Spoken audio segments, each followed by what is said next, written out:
Hello, bonjour, bonjour. Bienvenue dans ce focus sur Harmonize, un jeu de Juan Benvenuto, un jeu à partir de 10 ans pour des parties de plus ou moins une demi-heure. On peut y jouer en solo et jusqu'à 4 personnes et ce n'est pas marqué sur la boîte, mais c'est un jeu qui est illustré par Maeva da Silva. C'est dommage que ce soit pas écrit parce que c'est pépite. Ah, c'est vraiment très joli. C'est un jeu qu'on attend particulièrement, on tient à le dire. Souvent, quand on met des jeux en focus, c'est que vraiment on a un affect particulier, on veut vous en parler. Mais celui-là, pour nous, ça va être un gros banger de ce milieu d'année. Oui, c'est le mot à la mode. Ouais, j'avoue. Je l'ai calé, c'est bon. Je te laisse présenter le jeu rapidement. Ok, alors c'est un jeu très satisfaisant, extrêmement satisfaisant de placement de petites tuiles, voilà, de petits morceaux de bois. Le matériel est saisissant, voilà, de bout en bout. Vous allez récupérer des petites tuiles, je vais appeler ça tuiles, mais c'est un peu nul. Rondins. Des petits jetons, des tuiles en vrai, on a envie de les appeler comme ça. Rondins de bois. Petits rondins. Des petits rondins. Vous allez les récupérer et les placer sur votre petit plateau personnel pour remplir des objectifs. Vous aurez des objectifs communs, en gros, que pour tout le monde, quand vous faites telle répartition, bah, ça fait tant de points. Mais vous allez aussi récupérer des petits esprits de la forêt qui, eux, vont vous donner des manières très spécifiques de marquer des points de victoire. Donc ça va être voilà, de l'agencement et de l'optimisation de votre petit plateau personnel. La prise de tuiles fait un peu penser à Azul, un petit peu, voilà. À votre tour, c'est très simple, vous êtes obligé de prendre des petits rondins. Quand vous le faites, vous choisissez un des emplacements, vous prenez les 3 et vous les placez comme vous voulez sur votre plateau. Il y a quelques restrictions. Par exemple, vous ne pouvez pas mettre une tuile sous une autre qui avait été précédemment posée. Vous ne pouvez que empiler. Vous pouvez par contre les mettre pas du tout adjacents, hein, et tout ça pour essayer de réaliser les petits objectifs qu'on a ici. Par exemple, là, quand vous faites des groupes de champs qui se touchent, les petits trucs jaunes, ça fait des points. Voilà, donc du coup, bah, ça sert à rien que je fasse ça, je vais plutôt la lancer comme ça. Là, la maison, c'est très nul ce que je viens de faire parce que, vous voyez, ça c'est juste des tuiles de maison. Et ça ne sert qu'à ça, c'est des tuiles de maison qui ne se posent que sur une base de pierre ou de bois. Voilà. Ou de maison d'ailleurs, on peut faire ça. Ou de maison, c'est vrai, ou par-dessus du rouge. C'est ça. Donc bon, je vais faire, c'est une base de future maison. Ça c'est mon tour. J'ai le droit, si je veux, de récupérer un des petits animaux là-bas qui est trop mignon. Voilà. Et chacun, vous voyez, a aussi des objectifs. Lui, vous marquerez des points si vous arrivez à mettre un arbre de 2 bois de hauteur avec une frondaison à côté d'une maison de 1 étage. Voilà, si vous y arrivez, vous aurez des points. Alors, quand je décide de récupérer un petit animal, je le prends devant moi. Je suis limitée à 4. Je sais pas si vous voyez des petites patounes ici. Hop, je suis limitée à 4 animaux. Tant que je n'ai pas validé entièrement son objectif, eh ben, il ne s'en va pas de mon plateau. Mais quand c'est validé, je peux l'enlever, ça me fait une nouvelle place. Quand je le récupère, je mets aussi des petits cubes esprits ici. Vous voyez, il y a des petits creux. Et c'est comme ça que je vais gagner les points. Une fois que j'ai réalisé une fois son objectif, je vais récupérer ça. Ça fait que à la fin, j'ai 4 points de victoire. Si j'arrive à revalider l'objectif, j'enlève le petit carré, j'aurai 9 points de victoire. Et si je le revalide, j'aurai 15 points de victoire. Et c'est là où il s'en va de mon plateau et qu'il est validé. Là commence le casse-tête. Pour optimiser, ici, vous avez un plateau pas terminé, mais en cours, bien avancé. Oui, ça a bien avancé. Voilà. Vous voyez qu'il y a des petits cubes là. On va remettre la caméra. Et ouais, il y a plein de détails partout. Mais oui, il y a plein de petites choses à voir. Vous avez les petits carrés des esprits, justement. Et Antoine m'a fait un magnifique exemple. Vous voyez que là, ça a été validé 2 fois. Et c'est cet objectif-là qui a été validé. Vous voyez, une maison de 1 étage entourée de 2 champs minimum. Ok, c'est cool. Il l'a fait. Comme ceci. Oui, pardon, comme ceci. Vous voyez, c'est exactement comme ça. Et ben, il a fait une première fois. Donc, il a pris le petit carré le plus bas et il l'a mis sur, eh bien, la maison. C'est indiqué ici. Tout à fait.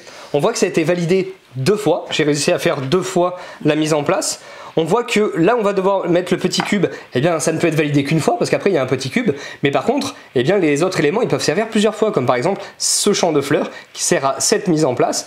Et également à cette mise en place là. Exactement, c'est juste que le lieu qui a été validé avec le carré ne sera plus utilisable pour autre chose qui demande un carré.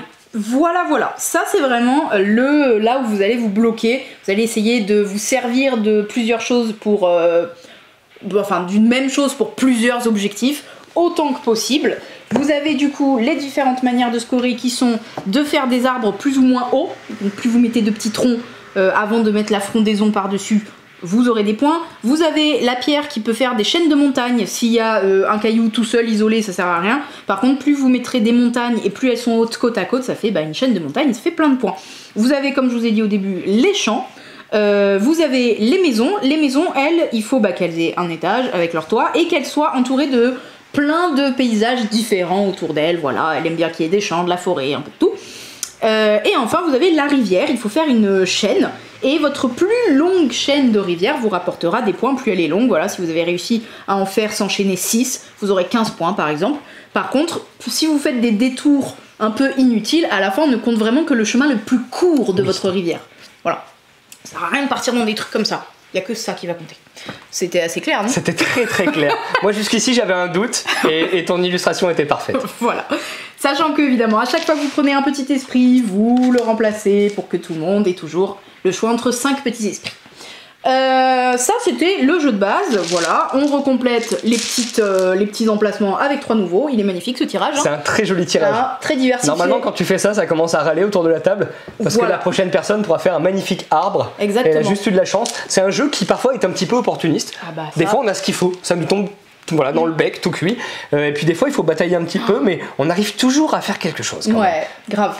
Ça c'était le jeu de base, vous avez un mode solo, vous avez, si vous vous inquiétez de la rejouabilité, un côté comme ceci et un côté comme ceci, avec le magnifique récap de scoring, parce que c'est différent. Et oui, à quoi ça sert, à part que c'est bleu et... C'est vraiment casse-tête, notamment avec l'eau maintenant. Et bien l'eau va segmenter le plateau et on va essayer de créer plusieurs îles. Et plus vous avez d'îles, et plus ça fait des points. Ça c'est vraiment casse-tête. C'est plus le truc de la rivière, là c'est des îles.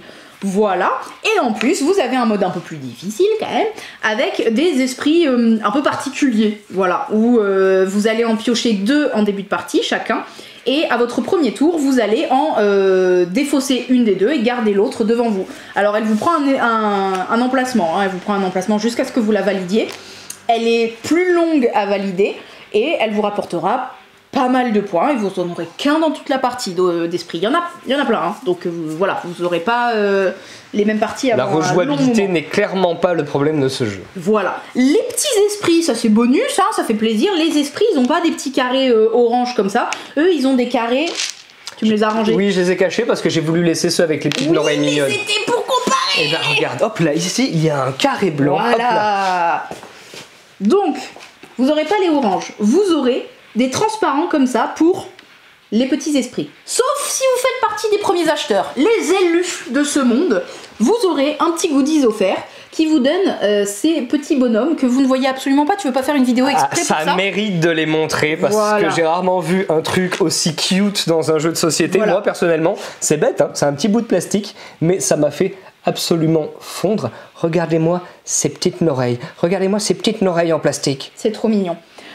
Et avec ce goodies, vous aurez en plus un esprit offert, c'est un dino. Voilà. Indispensable. Indispensable. Bon, il y a les petites oreilles et les dinosaures, c'est achat immédiat. Voilà, vous avez des illustrations magnifiques par Madame Da Silva, on a vu. Hein, voilà, merci à elle quand même. C'est un des trucs qui alpague le plus au début. Hein. C'est magnifique. Voilà. Tout simplement. Merci Libellude, hein, l'éditeur, et distribué par Asmodée. Voilà. Ça arrive très rapidement. Mi-avril. Mi-avril. Voilà, donc dans pas très longtemps quand vous regardez ce focus.